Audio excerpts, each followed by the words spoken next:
சட்டக்காரி என்ன கிண்டலத்தான் பேசுறாங்க, கிழிஞ்ச சட்டக்காரி என்ன கிண்டலத்தான் பேசுறாங்க.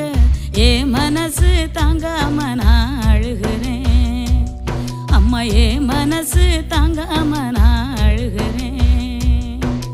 தோட்டக்காரையா வீட்டில பழைய சட்டை தருவதா சொன்னீங்களே, தோட்டக்காரையா வீட்டில பழைய சட்டை தருவதா சொன்னீங்களே, வரும்போது மறக்காம வாங்கி வாங்கம்மா, நீங்க வரும்போது மறக்காம வாங்கி வாங்கம்மா. விடுதி சோறு புழுவு